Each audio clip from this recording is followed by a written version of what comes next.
NDA కూటమి ప్రభుత్వం super 6 ఎన్నికల హామీల అమల్లో భాగంగా వచ్చే ఉగాది నుంచి మహిళలకు ఉచిత బస్సు ప్రయాణ పథకాన్ని అమలు చేసేందుకు సన్నాహకాలు చేస్తుందని మైలవరం శాసనసభ్యులు వసంత వెంకట కృష్ణ ప్రసాద్ వెల్లడించారు. ఇబ్రహీంపట్నంలోని ఆర్టీసీ బస్ డిపోలో ఇబ్రహీంపట్నం నుంచి తిరుపతి, కొండపల్లి నుంచి విశాఖపట్నంకు నడిపే 2 నూతన బస్సు సర్వీసులను శాసనసభ్యులు కృష్ణప్రసాద్ మంగళవారం సాయంత్రం ప్రారంభించారు.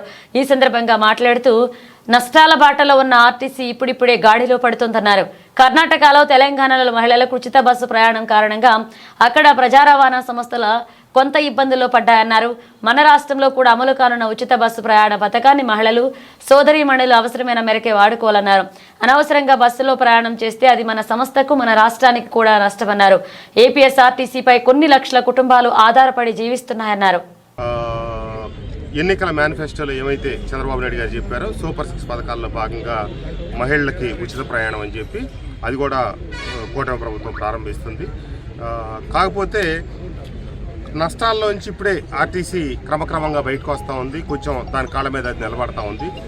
ఇప్పుడు కర్ణాటకలో కావచ్చు, తెలంగాణలో కావచ్చు ఇచ్చి ఆర్టీసీకి కొంచెం ఇబ్బందికరమైన పరిస్థితి వచ్చింది.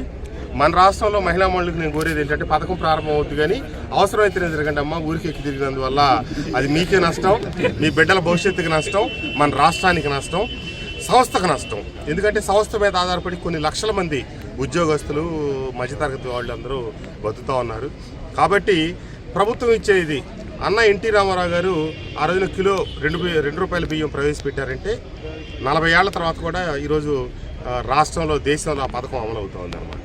అట్లనే ఏదైనా ఒక పథకం తీసుకొస్తే పేదలకి, ప్రజలకి అందుబాటులో ఉండడానికి, ఉపయోగపడటానికి ఇచ్చే పథకం 4 కాలాల పాటు ఉండాలంటే ప్రజలు కూడా దాన్ని అర్థం చేసుకోవాలి, అవసరానికి వాడుకోవాలి. దాన్ని దుర్వినియోగపరిస్తే కనుక ఏమవుద్ది, అనంతకాలంలోనే అది ఆ పథకం అటక ఎక్కించాల్సి వస్తుంది అనమాట.